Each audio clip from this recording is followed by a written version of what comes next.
Behind the Brand features the people who are making things happen. Get the insight to grow your biz from experts who've done it. Get behind the brand. Sponsored by Raven Internet Marketing Tools.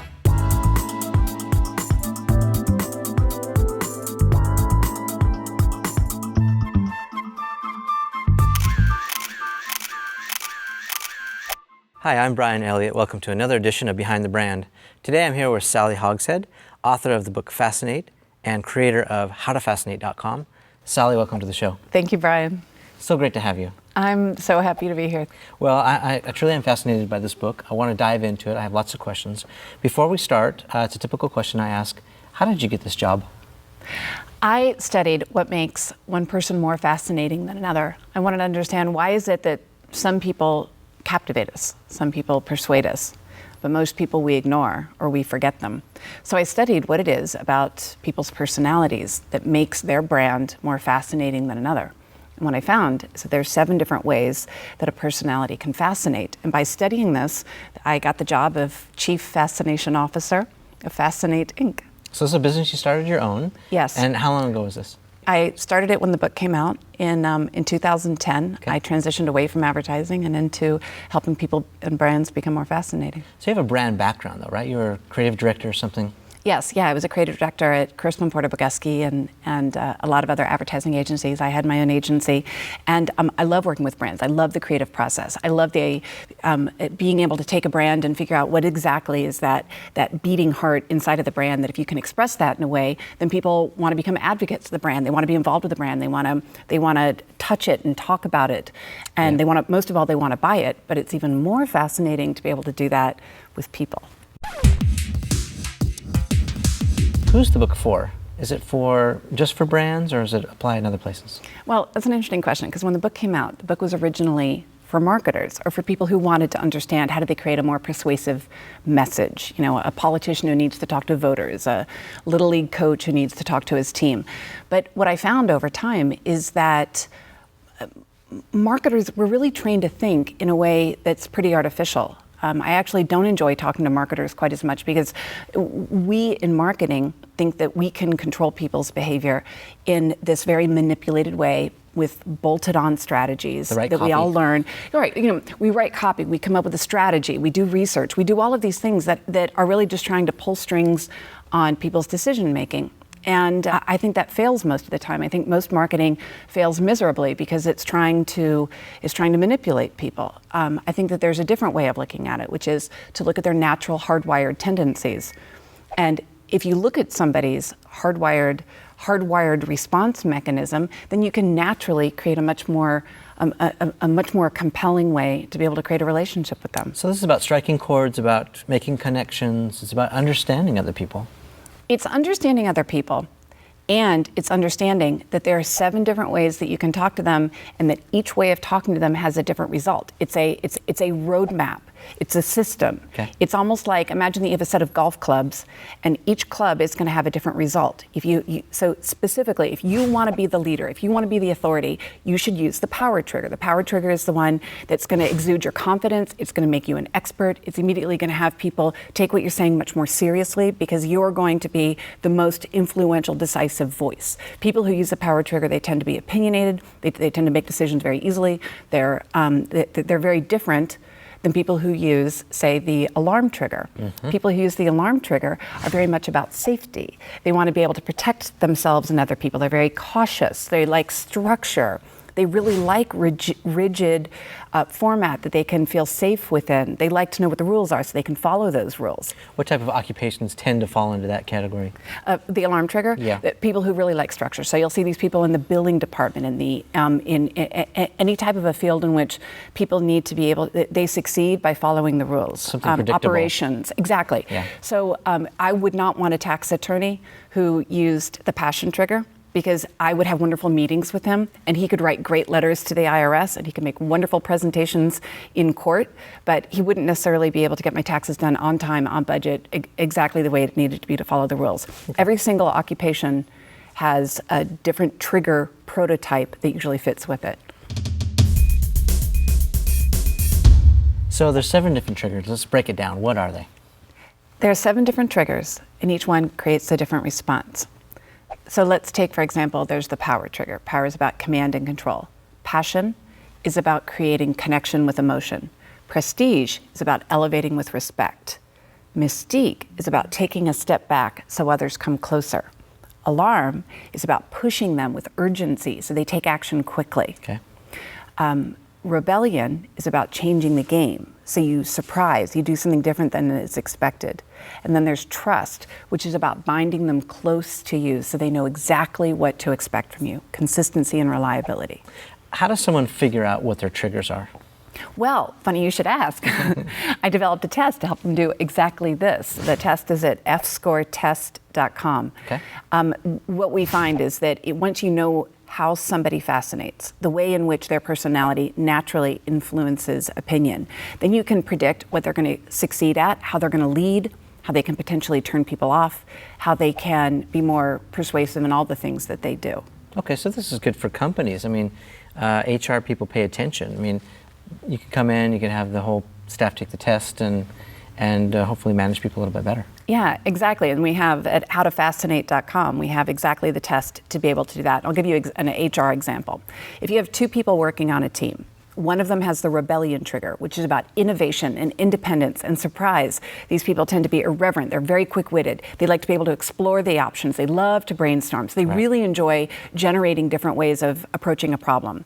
On the other hand, if you pair a rebellion person with an alarm person, they're going to be very uncomfortable, both of them, because the alarm person is going to want to shut down options. They like to be able to know exactly what's going to be coming next so that they can feel safe and that they can have a procedure. Give me a roadmap. Give me a roadmap and I'll follow it. Yeah. Whereas the rebellion person is saying, let's go on a road trip. Yeah. In the same way, if you have somebody who's a passion person loves to be able to connect. They want to play. They like to be able to participate. They're social. They're expressive. They're intuitive. They're impulsive. Yeah. They make decisions without necessarily thinking it through. If you pair them with somebody like an alarm person, that also may not go well. I know people who cannot talk without putting their hand on someone else. You know, it's like a connection. Yes.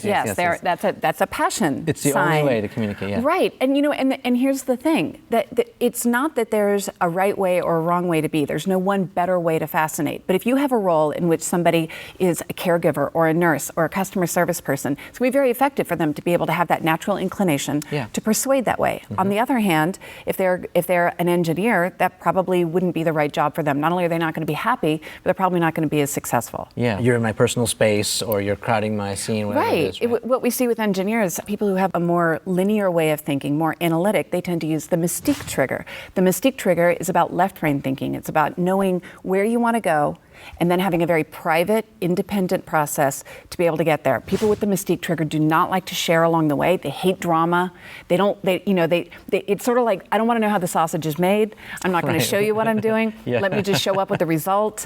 And so they're outstanding in roles in which they don't enroll people in their process. They simply deliver the results. So we love them in more of a back end role. Okay. Whereas a passion person would be miserable with that.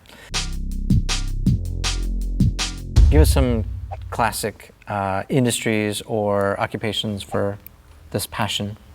Well, the passion trigger, I mean, people with the passion trigger are great at standing in front of the room and communicating with people because they tend to use a very active body language. They tend to have a lot of, they make eye contact. They bond very quickly. Are you a passion person? Well, as a matter of fact, I am. I'm getting that. Tell? Passion people are, they tend to be more creative because they're more right-brained. They tend to be very expressive, so they love to be able to share their emotions. They love the process because for them, it's all about breaking down the boundaries and having transparency between people. Self-expression. Self-expression. So along the creative process, the passion people are the ones who are saying, here are the options of what we could do, here are the possibilities. They tend to be optimistic. They have big hearts. We can rely on them to create emotion. On the other hand, as with every trigger, there's a downside, and the downside of the passion personality is that it tends to not be goal-oriented. So tell me another one of these triggers. Well, let's talk about the trust trigger, because everybody wants to be trustworthy. Here's the deal on trust. Our brains neurologically are completely founded on patterns of trust. If we want to be able to be trusted, we have to establish very clear patterns. We have to give people an extremely clear idea of exactly what we're going to deliver. People who use the trust trigger tend to be very stable, They're dependable. They don't change. They have a set routine. They know what they like, they know what they don't like, and they make it very clear about where they're going to go. The problem is they tend to be predictable. What occupations? Well, like a CFO would be. It's founded upon history. People who use the trust trigger like to be able to look backwards to know how they're going to act. They tend to not be in the creative department. They tend to not be the ones who are going to come up with the big idea because they're not oriented on surprise. And so what we see within companies is that if you have people with the rebellion trigger and people with the trust trigger, they can make a really good combination because the rebellion people are going to take it into the world of innovation, into the future, into thinking not what has been, but what could be. Right. The trust people are going to add the stability and the foundation. They're going to be that bedrock of how to make sure that the company has some ballast. Yeah, keep some good balance in. Exactly. What's another trigger? Prestige. Now, prestige is about earning respect. And people who have the prestige trigger tend to be very detail-oriented. They're very aspirational. When they look at a situation, they know they can literally see differently how things could be better. They can look at what you're wearing and see how they would change it and how they would improve it. The downside of the prestige trigger is that although we respect them, we can be intimidated by them. Are these like PR professionals? Are these political figures? What's You know, what's interesting about the prestige trigger is they tend to be people who, because they're so goal-oriented and because they're constantly looking at how can I make myself better and how can I make my career better, they're very unsatisfied in jobs in which they're not given a lot of attention and respect. Sometimes they like to be able to be the center of attention. They like to be able to see in a concrete way how they're improving all the time. Okay. So if you have a prestige employee, if you know that your employee has prestige as one of the primary personality traits, it's very important that you give them every year, give them concrete goals, tangible rewards, so that they can see the ways in which they're improving and the ways in which the company is adding value to them. So they need to be told how they're doing on a constant basis. On a constant basis, because that's what they thrive on. And here's the deal. If you do that, then the way in which they repay you as a company is that the prestige people are going to earn others' respect. They naturally have a sense of presence. I find, anecdotally, what I find is they tend to be extremely well groomed. They tend to be great at being able to present themselves with flair. They're very articulate. And they're self-starters probably too? They are self-starters, not as much as a power personality. I mean, the power personality is going to be more confident and they're going to have much more energy behind the goal. The prestige person can actually alienate the people around them because they're so focused on achieving the result that they want that sometimes they can lose connection with the people around them. And that's where the passion personality comes in. When somebody with a passion plus prestige is a quintessential advertising personality because they're good at understanding people, but they're very aspirational at being able to see the next goal. What else you got? Oh, let's see. We have 2 more triggers. Well, let's talk about the alarm trigger for a little bit. Okay. The alarm trigger is the one that makes us do things that we don't necessarily want to do. It's the reason why you might wake up on a morning early because you have to go to work. It's the reason why you pay taxes. It's the reason why you might go on a diet. Or you and I are both sugar junkies, so it's the reason why we might stop eating sugar is because of a sense of alarm of if you don't do this action, then something bad will happen. Gotcha. The great thing about people with the alarm trigger is they help make sure that certain actions take place. I need an alarm personality on my team to be able to make sure that I stay on time, on budget, because I'm a passion rebellion personality. I'm thinking fitness trainer, I'm thinking Right. Personal coach. Anybody who is in charge of creating organization, anybody who's in charge of providing structure in an unstructured situation. So a producer, an event planner, an outstanding personal assistant, somebody who is keeping things on a certain type of track. These personalities are really, really valuable within organizations. They tend to not, primary alarm triggers tend to not be the ones who are the leaders. They tend to not be the CEOs because they're not as much about a vision, they're much more about maintaining the reality. Schedule manager. A schedule manager, right. Traffic manager, ad manager, all those things. So if you're recruiting for a company, if you, Brian, wanted to be able to recruit, you could know ahead of time before you even started interviewing people. If you could say, well, I need this person to be innovative, visionary, pioneering, well then by all means, you should be hiring a passion or rebellion personality. You would not want to hire an alarm personality. On the other hand, if you were going to be hiring a manager who had to be in charge of producing a structure, then you definitely wouldn't want a passion rebellion personality because they're going to be saying, we could do this, when you're saying, well, okay, but what are we doing? So when I take the test, I get a result. It's a combination of these triggers, right? Yes, exactly. How does it work? Well, there are 7 different triggers. Originally when we developed the F-score, test, we thought that there were 7 triggers, and it was founded on that. But what we learned, now that we've had 70,000 people take the test, wow. Yeah, I know, right? Isn't that cool? Well, we've seen all this data, and I've had the opportunity to meet tens of thousands of these people when I speak. And what we've learned is that personalities are actually very much a combination. So you have a primary trigger. Okay. It's the one that is the way in which you're most likely to influence the behavior of others. Most dominant. It's your most dominant trigger, right. Then you have a secondary trigger, which is the one that adds flavor. It's the one that defines how you use the primary trigger. So I, for example, am passion with rebellion underneath. If my combination were different, if I were passion and, say, power, then I would not be focused on the change and innovation and creativity of rebellion. I would be more focused on pushing out towards the result.